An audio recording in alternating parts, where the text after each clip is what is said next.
Hello. Before we get into doing any real work, I want to kind of give my take on how probability and statistics fit into engineering.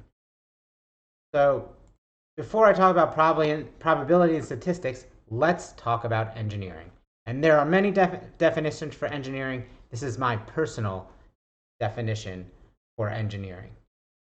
I define engineering as the implementation of scientific observations through mathematics to create something. So scientists do science, mathematicians do math, engineers use those things to make stuff. And the making stuff is a very important part. Now, we talk about science like it's a thing, but it's not. What science is a systematic tool for observation. It allows you to make a hypothesis and judge whether your hypothesis is correct.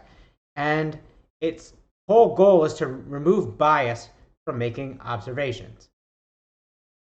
Ultimately, once you're done doing science and making your observations, you generally communicate your observations using math. So in my context, math is like the language that science speaks. So before we get started, let's talk about the scientific method. And you've done this before. You've done this in grade school. You've done it in high school. In this diagram here, there are diagrams with less parts of the scientific method, diagrams with more parts of the scientific method. I tried to keep mine as short and easy as possible.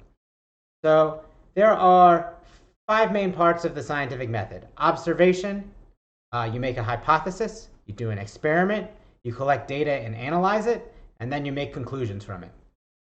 So along the way, after you collect and analyze your data, you have to determine whether your results refute your hypothesis. Otherwise, if they do, you have to go back, revise your hypothesis, and do it again. If the results support your hypothesis, you need to repeat it to make sure that you got the right answer the first time. And once you've been able to repeat it, either you as a person or someone somewhere else, then you can communicate the conclusion. Now, one important thing is doing multiple tests, right?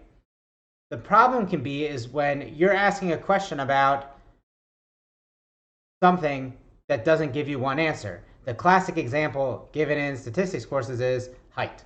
So let's say I want to do a test and find out what the average male's height is.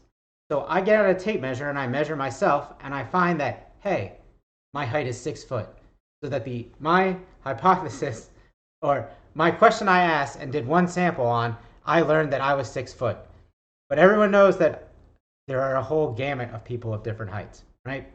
If you do one test on one person, that's not a good test. You need to do repeated tests.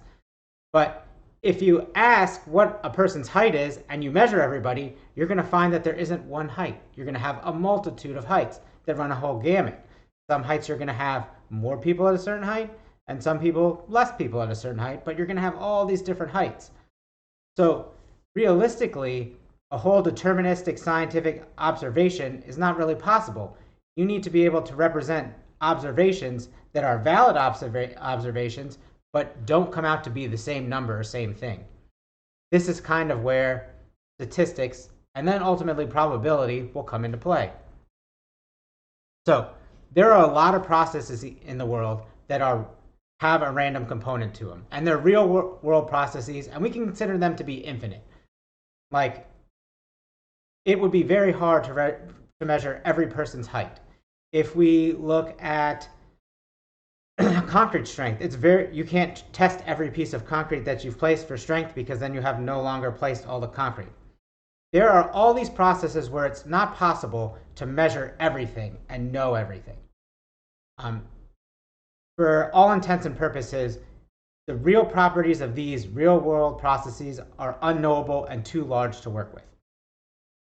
So what we have to do with these real world processes is sample them. And we sample them multiple times, but our samples go from being something that's infinite in the real process to a sample, which is finite. We've only sampled a small amount of things, although we sample it over and over again. And what we can do once we go from an infinite thing to the finite sample is we can study it. We can make up a statistical measure for our samples. So we can say sample 1, 2, 3, 4, and 5. we can agree upon a statistical measure for each of these samples, and we can measure it for each sample. What we can do then is combine all the samples, which is still a finite amount of information, but that finite information we can use to relate to a theoretical probability distribution. This theoretical probability is infinite and then thought to represent the original infinite real-world process. Now, when we talk about these things, the real process and sampling of the process and ultimately combining the sample results are what we talk about as statistics. Once we have this theoretical probability distribution, we can use this thing to make predictions. Using the theoretical probability distribution to make predictions is what we determine to be probability.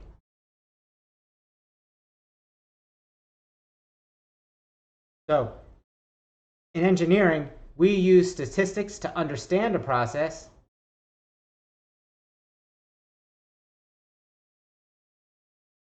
and probability to make predictions about the future of that process. And the predictions are what allow us to do design and design things that don't currently exist, and design things for outside of things we can have currently observed. So statistics lets us understand processes. Probability lets us design with what we've learned from doing the statistics on the process.